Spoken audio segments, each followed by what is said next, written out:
I'm Mike Wheeler. I'm here at the Harvard Business School, and I'm delighted to be engaging with you on our Facebook Live session on negotiating with emotion. And let me get to the end first. We're going to have a Q&A period. Some questions have already come in.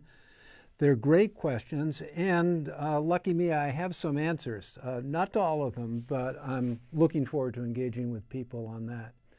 Let me also say a word about the topic, deep background, and then we'll get into what we're going to cover. When I got into negotiation quite some time ago, the best work was done on negotiation analysis, coming from game theory, decision theory, and so forth. And that was my start as well. Over time, I've become increasingly interested in the interpersonal dynamic, the dance of negotiation, how we can bring out the best in other people, or they can get under our skin and things go south. So emotion is something that has been central to my work in the last 10 or more years, and in part that's with the help of colleagues that I've learned from and taught with, and one in particular that I'll speak of shortly. So I want to give you some background on current work, particularly on anxiety. And towards the end, we're going to go through a 6-step emotional preparation technique that I think you can find very helpful as you go into a negotiation. So if you've got pen and paper nearby, that would be great. If you've got a steel-trap mind, I think you'll get the gist of it. So that's where we're going in it. We look at that title, Negotiating with Emotion.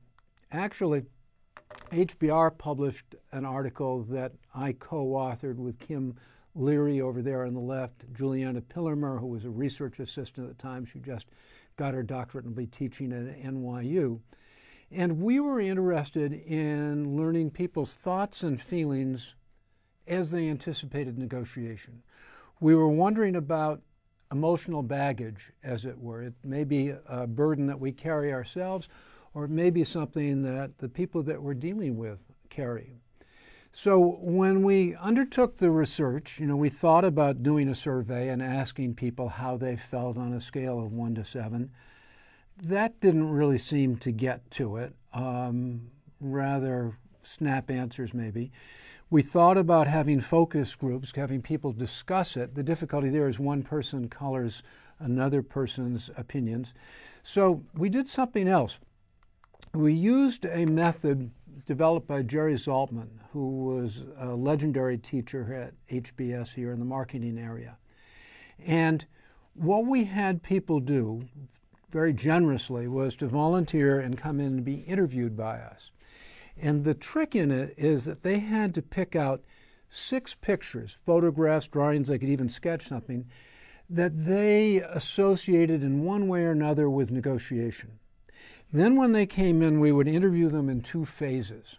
First, we'd ask them about particular features and why that reflected negotiation to them. And then in phase 2, the second interview, they were put with somebody who's very good at Photoshop, and they would construct a collage. I'll show you a couple of those. But we got interviews then, if you think about 4 hours of conversation, 20 pages long typically, of each one single-spaced, 10,000 words maybe, a lot of data.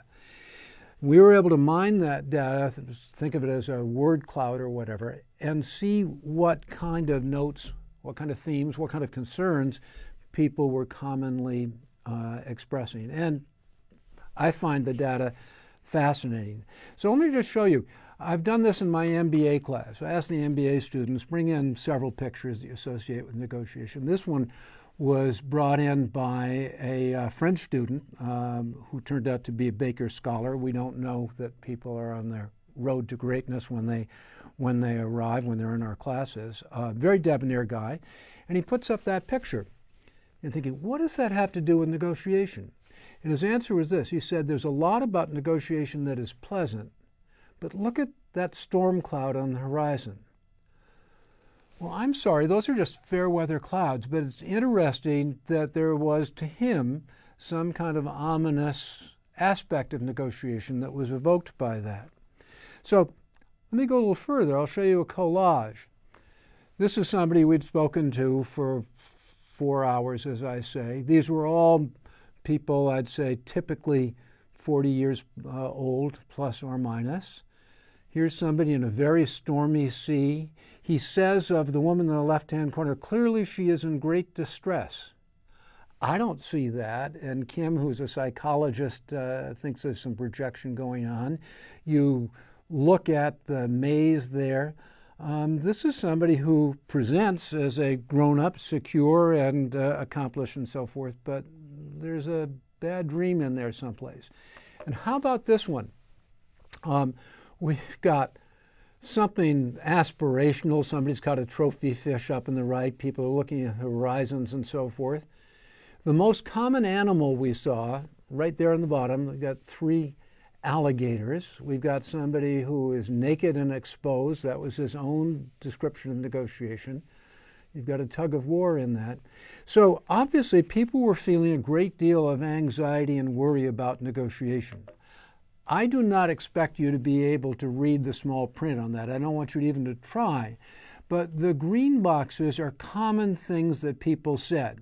I'm cut out for negotiation, I'm persuasive, and so forth. The stuff in orange and particularly red are all the downsides, the pressure that they feel or the worry and so forth. And the Saltman method has been used to test the market for automobiles, for toothpaste. This is the most complex map that the technique has ever evolved. And the point is this: people are carrying a lot of contradictory feelings into negotiation. And in some, here's what we found. There are some people where the worry isn't terribly deep. There are some who are deeply troubled by negotiation, and it's over the fact that you can't always predict the future. We may be hopeful, but then there's reality facing us. We may worry about whether the other person is going to be tricky, and it's very hard to judge your own performance. You go to negotiate and you come home with an agreement. Should you have gotten more? Or you come home empty-handed. The reality might have been that there was no deal possible, and yet you wonder whether you made a mistake of some kind. So we looked at that, and my colleague Alison Wood Brooks, a fabulous up-and-coming star, I think she's arrived actually in our negotiation organizations and markets world. She makes an appearance on our negotiation mastery course online. And her research has found this: if you're anxious going to negotiation, even before you start, you pay a big price. You can see that list there for those who are just listening in.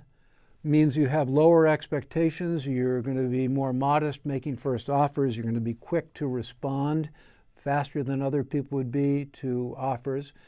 And there's part of you that wants out. Anxious negotiators tend to leave earlier. And, this is the punchline, they do worse. So then the question is, what do you do about it? And Alison has run some wonderful experiments where she will induce anxiety in people and then have them perform tasks. And the people who are feeling anxious do worse. But just to make that clear, she separates her subjects into 2 groups. With one, after anxiety has been induced, and it's kind of tricky the way they do it, people sign consent forms for it. After it's been induced, Alison has them say 3 words. I am anxious.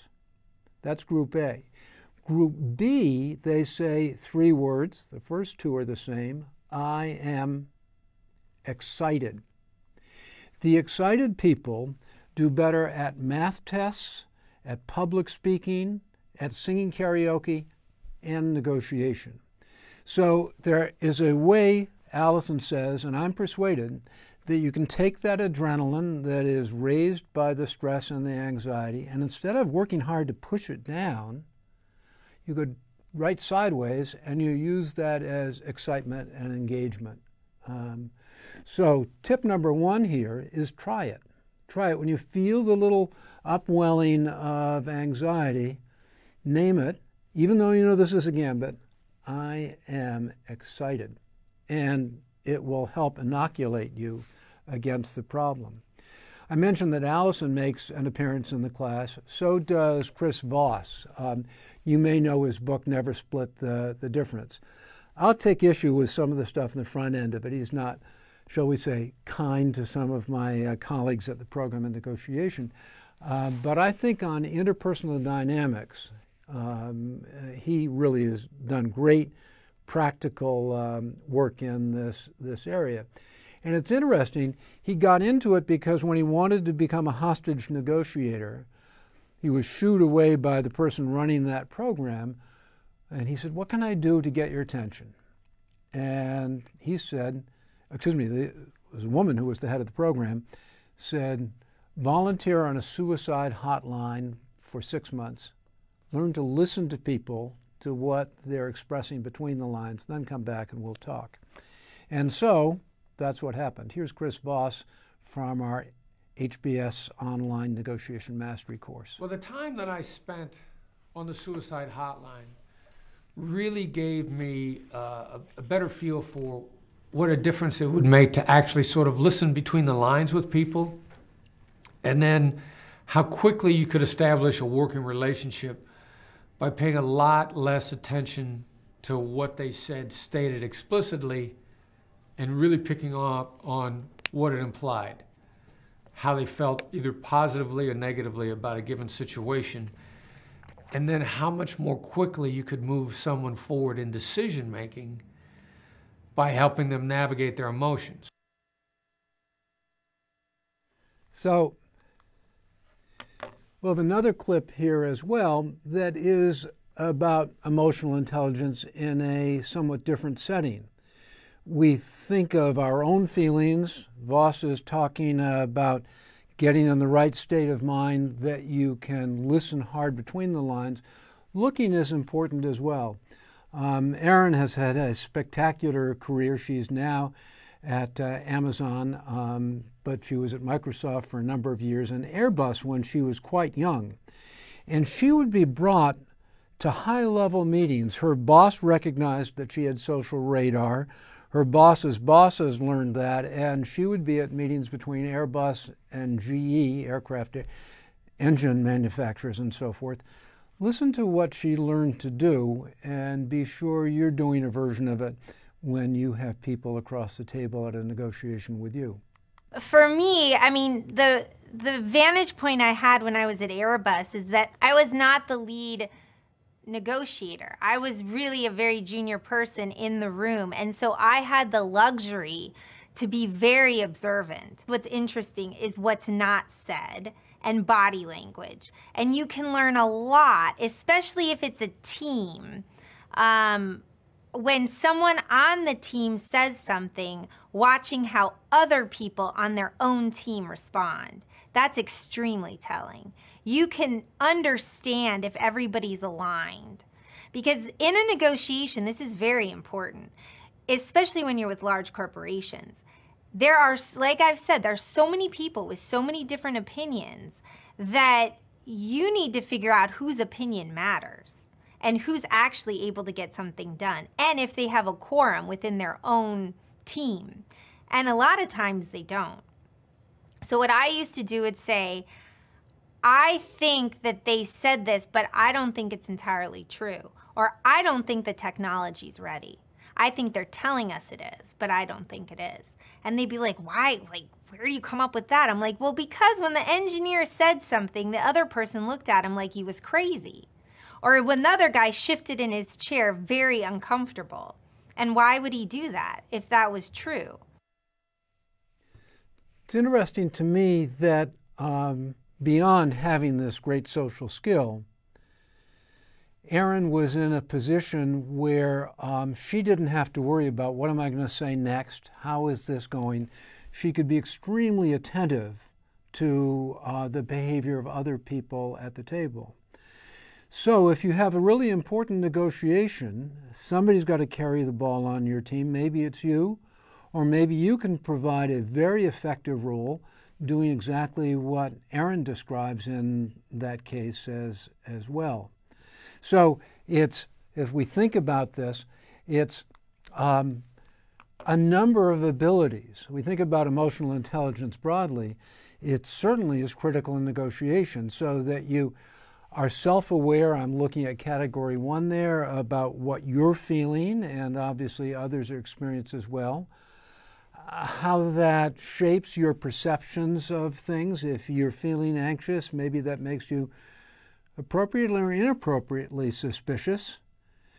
Understanding what are prompting those emotions, how they might change one way or another, and how to manage them. And oh, by the way, you're trying to do a deal at the same time. So it's almost as if, I'm saying this, you got a negotiation with a person, but you're negotiating with yourself to maintain your poise and your awareness. So I said at the top that we would run through a 6-step technique for emotional preparation for negotiation.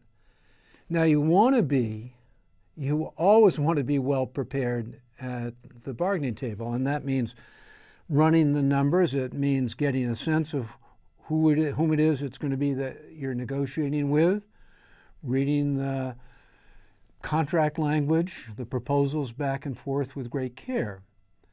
But you also need to be in the right frame of mind.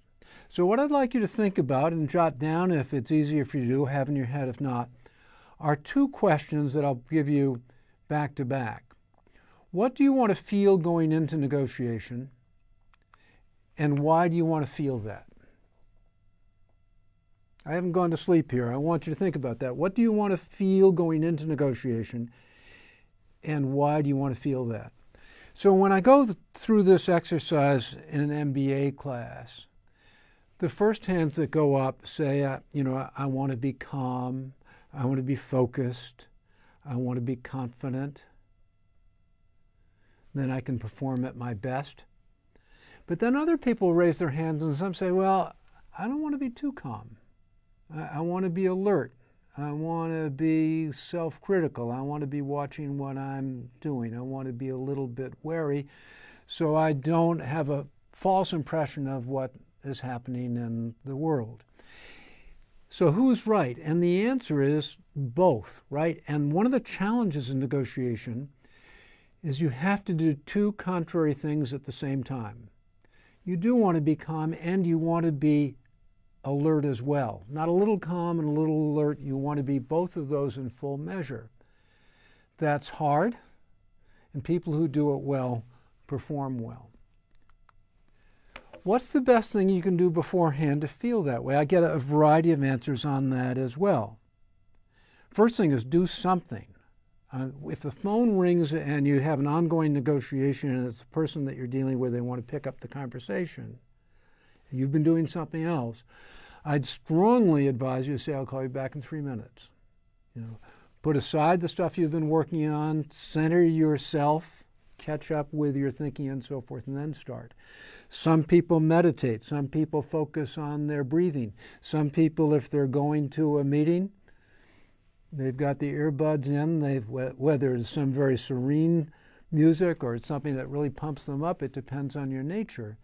But beyond just whatever basically gets you in the right state of mind, it means that you're exercising some degree of agency, some degree of control, which is important because you want to be doing that as you're in negotiations. So what do you want to feel? Why do you want to feel it? What's the best thing to do to get that beforehand? Question 4. What are your sensitive spots? What can throw you off in the midst of negotiation? I can tell you personally, I can say be patient. It's a harder thing to do it. If somebody is taking a long time to get to the point, there's a little bit of this in me. I've got to be aware of that before it gets to a point where my frustration shows. There are other people who, if they're insulted, they may obviously take that badly, but the question is, what are you going to do in that situation? So how do you recover your poise? And people have different suggestions. So for example, taking a break. If you can do that, let's all take a breath here. If you can't, change the subject. Third, there's a terrific book by my colleague Debbie Kolb, Negotiation at Work.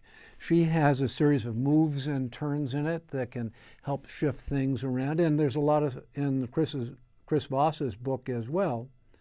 And then the last question I would ask is this, is what do you want to feel when you're done? And it's interesting how many people say that they want to feel relieved.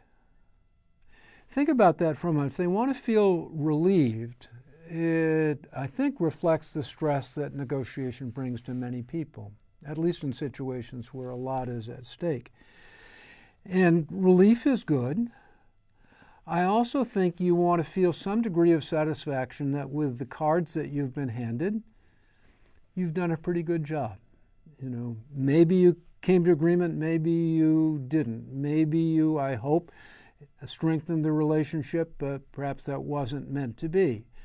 But you have some feeling that you were well enough prepared, you were attentive while you negotiated.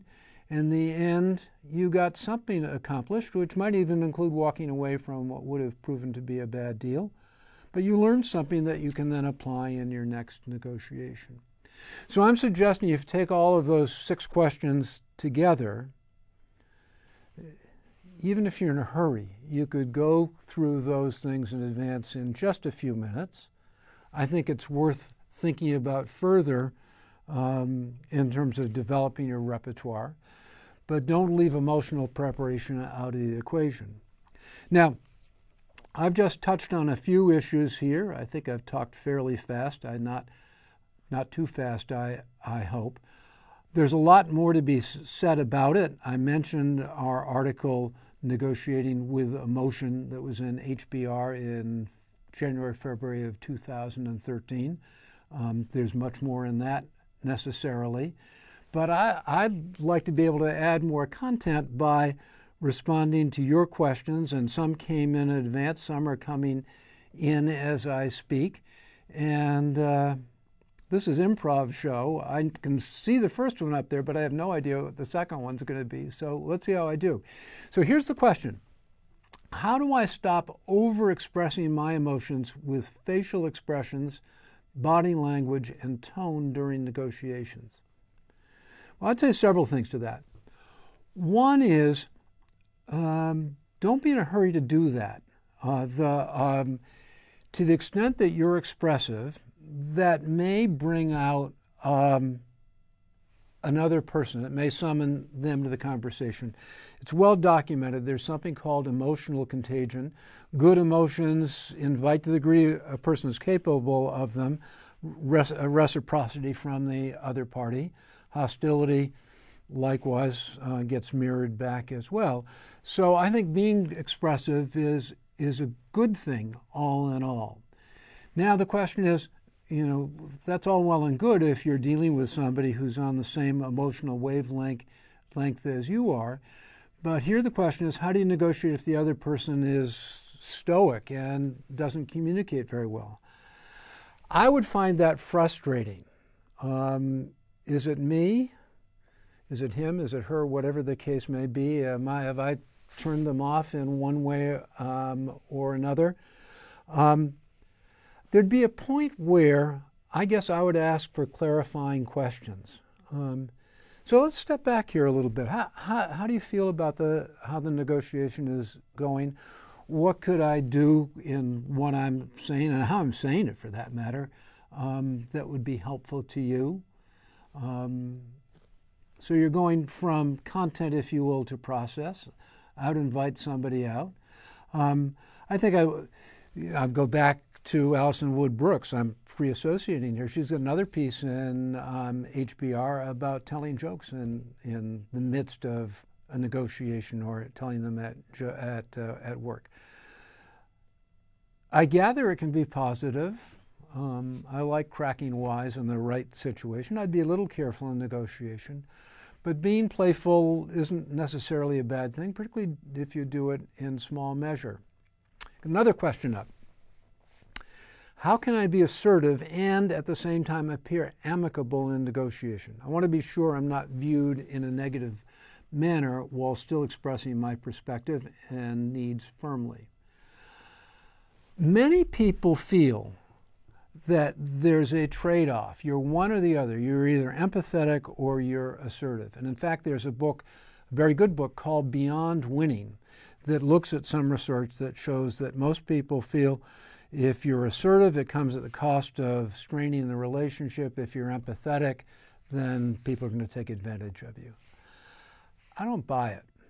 I don't buy it at all. And again, for people who either have taken the Negotiation Mastery course on HBS Online, we deal with that issue, and you can see actual negotiators in it who present themselves and make a case in such a way they're clearly confident and they're strong, but they're not, and this is the key, they're not overbearing. They're not seeing this as something, I'm strong and I can prove it by, twisting your arm down to the floor. So I think you can do it in a way that is self-aware and generous and so forth, and explains what you can do and what you cannot, without making it a test of personal will. I feel that strongly. I would suggest, if you're skeptical, listen to people that you like well, whom you think of as confident people, and see how they do it. You like them, but they have their opinions. They have, as I say, a sense of confidence and so forth. It's a way of being, I think, where you can truly have your cake and eat it too, if that's the right metaphor. Okay, now we got another one. I've found that in a negotiation, it often goes better when I feel relaxed and don't necessarily need to reach agreement. What do you recommend I do in a scenario where I must reach an agreement and might feel less relaxed as a result? Well, in some ways, that goes us back to our steps, right, in terms of what you want to feel going into negotiation. You'd like to be relaxed all the time. You seem to be able to do it when there aren't a lot of stakes on the table. I would say this. I go back to Chris Voss, whom you heard in whose book, Never Split the Difference, I mentioned. Talk about high stakes. He's dealing with people who claim to have planted bombs or holding hostages. Lives truly are at stake at that point. By definition, almost anything else that we do is small potatoes compared to that. And he understands the need for poise on his part, and he also understands he doesn't want to exacerbate whatever this already distressed person is feeling. So I don't get a nickel for any of the books that he sells, and they've sold very well. I suggest you look at the book in terms of how he has managed to do that. I also think there has to be at core a notion, no matter how big the negotiation is, that the sun's going to come up tomorrow. Most of us can count on the fact that we're going to have a good breakfast and so forth. And if you can tell yourself accurately, this would be a big deal if we close this deal. We're going to have problems to deal with if we don't. But still, in terms of the core things that are valuable in your life, you'll get through it even in the worst case scenario. So if you can do that, and I think you ought to be able to, you can deal with the second part of that equation. Okay, how do you feel when you feel your counterpart is acting unethically in a negotiation? Not good, not good in a couple of ways. I do want to check my feeling on this. Like, the obvious thing that would be unethical is that they are lying or they're stretching the truth. I don't want to be too trigger happy on that. My eyebrow may get raised. I'm going to really count my change on whatever else gets put on the table. But I myself, if you have reason to be confident of that, in one strange way, I think it makes it easier. You know what you're dealing with, right? And as a consequence, if they have not only stretched the truth, but they've dispensed with the truth, that tells you something about, A, whether you want to deal with that person and make a deal with them, even though the terms they're offering may be may be very attractive. And second, if necessity means you're going to have to deal with them, finding some way to structure the agreement that they're going to have an incentive to keep their word even though they were trying to weasel out of it. So I think you need to check your own feeling on it, and after you do the diagnosis, negotiate accordingly. What's the best way to negotiate with someone who is in a role senior to yours? Well, that's interesting. I mean, typically, we're talking about within an organizational context, be it a private corporation or some kind of not-for-profit, or I would say, learning from my own students, even in the military. I think the key here is to recognize that hierarchy does not always equate one-on-one with power. If you're dealing with somebody, let's say a promotion or a raise or whatever, and they can give you a yes or a no, they're going to give you a yes if it is in their interest to get a yes, and if you are pretty good at what you do, without threatening to quit or whatever, they need to have you engaged in your job, committed to it, continually learning, do all of those things. If they're pretty good managers, they understand that. So it's not telling you what to do, but it is engaging you in what you do, summing out the best employee that you can be. So remembering that you're bringing experience, skills, knowledge to the table, that's power. And I wouldn't hold it hostage. I think you want to be able, this goes back to the empathy and assertiveness, without sounding an egoist, that you can make the case for yourself and why they need you in the same way that you need them. What is a good icebreaker to begin a negotiation? I love the way these pop up, right? What is the meaning of life? I'll take this one instead of that. What is a good icebreaker to begin a negotiation? There's some interesting research done some years ago now, not at HBS, but at the Kellogg School of Management out at Northwestern and Fuqua down at Duke. And they had their students negotiate remotely through email or phone, whatever they liked. They were given confidential roles. I forget which sides were buyers and who were sellers and so forth. And they would have to engage each other. If this was Wednesday, they got the assignment. They had to be done by Friday. And the question is, how is it different to negotiate through that media? Now, I haven't ducked the question about how do you begin. This is the thing that was interesting in terms of how it came out. The first group were told, here's the contact information for your counterparts. Get in touch and tell us what happened on Friday. The second group were told the same thing, but with this added instruction. You have to spend the 10 minutes talking about something other than the negotiation. Whatever you want to talk about, do small talk, talk about that. Now, if you think about this, this wasn't naturally occurring. This was because people were instructed to. Some of them I looked at their watch, oh, geez, we've got 4 minutes to go. We're talking about movies.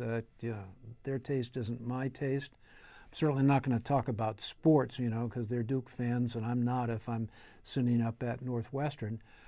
But they went through that process.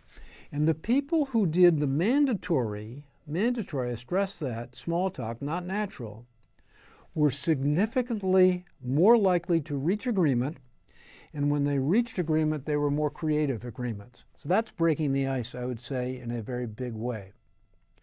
What's interesting is in the group that just jumped into it, in 62% of the cases where there was no deal, that's the actual number. That's not a thin air number. In 62% of those cases, there was a proposal on the table that, in fact, would have worked for both parties. But they were so remote, distance and so forth, physically and metaphorically, that nobody was willing to budge or blink. So the prescription is this. This is what my mediator friends say.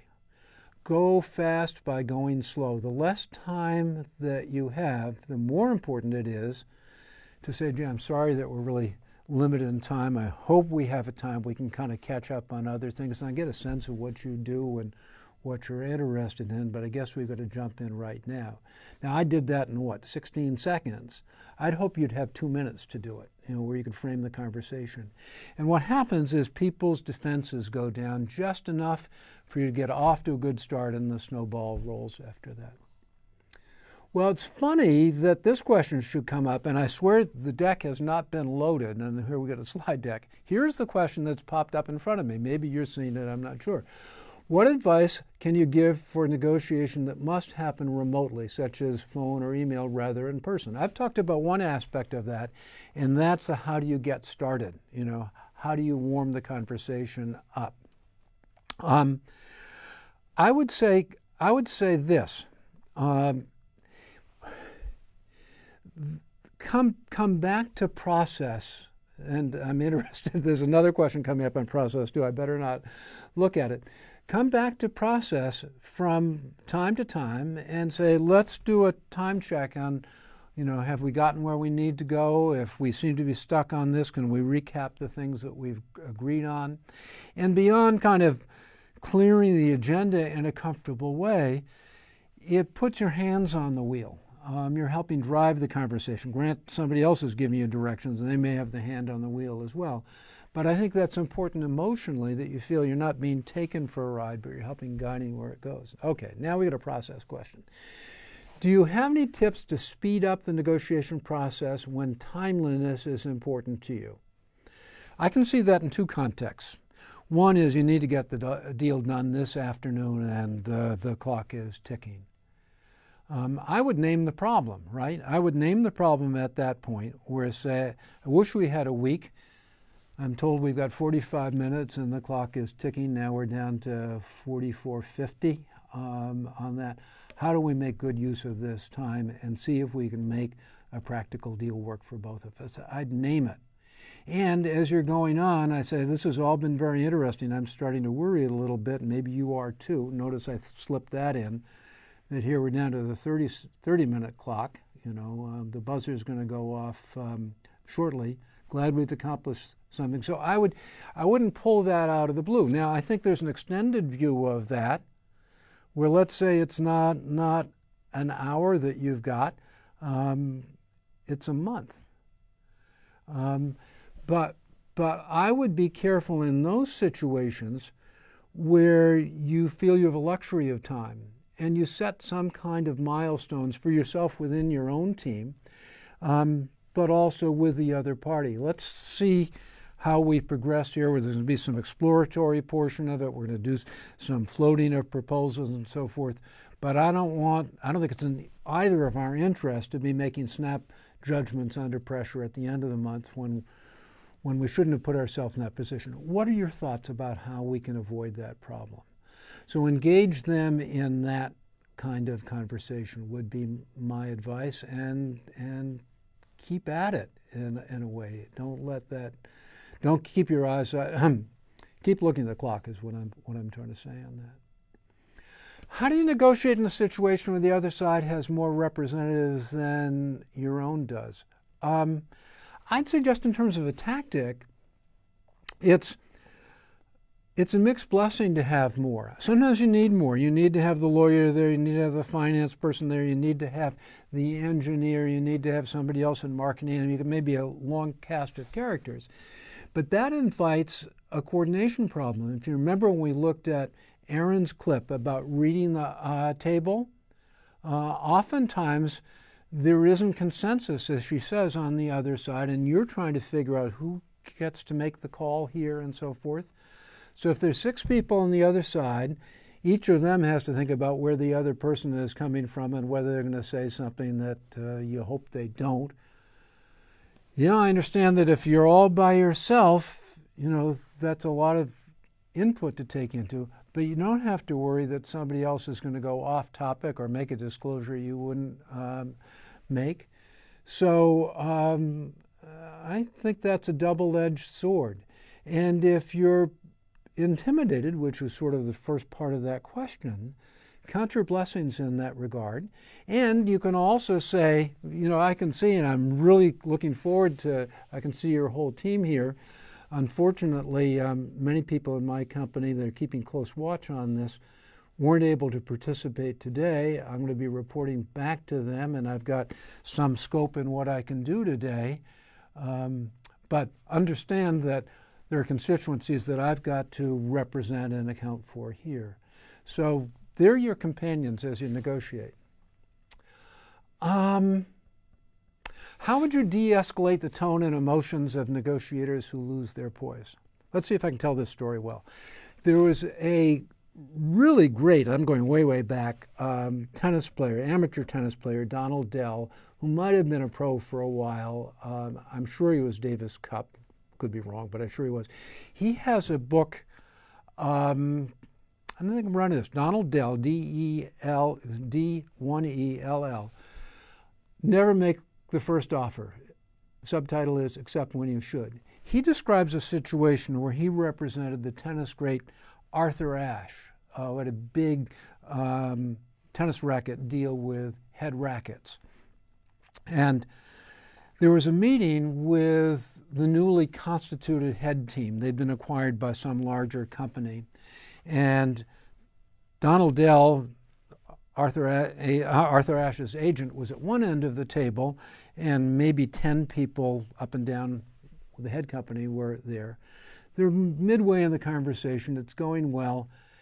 And the new CEO bursts in and says this, you know, enraged.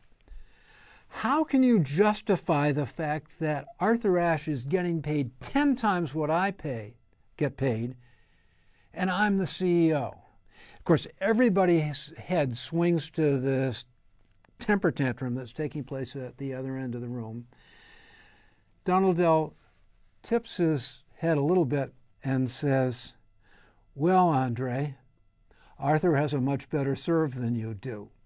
Of course, everybody cracked up, and that was the end of it. There was a similar incident, and I don't want to do injustice to it, between Microsoft and Apple, where there was a big blow-up, and that got resolved. You can read about that in the Stephen Jobs biography of, the biography of Stephen Jobs by, the name will come to me, but I don't need it right now. How do you find the middle ground if there are two people on the opposite sides of the table with completely different negotiation styles? Let's make the problem harder. They may have different styles because that's their temperament. It also may be that they have different priorities, you know, and you're playing this game like tennis. Wait a second, did you flip a coin? Are you the good cop and you're the bad cop? Or do you two really not get along very well? I think there'd be a point where I'd call them on that. I also would be prepared not to ask the bad cop to justify his or her position. I would be responding to what the good cop was putting on the table. I'm invoking lots of colleagues and books here. Deepak Malhotra has a book called Negotiating the Impossible, and towards the end he has some wonderful advice on dealing with ultimatums. And you get an ultimatum from the bad cop, the one who's sitting over there. If you're curious, look at Deepak's book, Negotiating the Impossible. So I think you ought to figure, back to the original question, you know, whom you're talking to and how you connect with them, and then it's their job to enlist the other person to come along. Last question. I've had fun. How does one manage the negotiation process across cultural differences and or possible historical baggage? So I've answered all the questions so far. I'm going to not quite duck this question, but I'm going to acknowledge how hard it is. We think of culture often in terms of, you know, whether it's U.S. or China or something, as if everybody in the U.S. negotiates the same way. It's much more complicated than that, I think. Think about the people even in your own company where there may be a company culture. So I'm going to save that question for another day, but maybe we do an encore of this sometime around the question of culture, or maybe one of my colleagues who's deeply versed in it. I think I've had 20 questions. I answered 19 of them. I've ducked the last one. I've had fun. I hope you have as well, and I also hope that you check out Negotiation Mastery on HBS online. Thank you.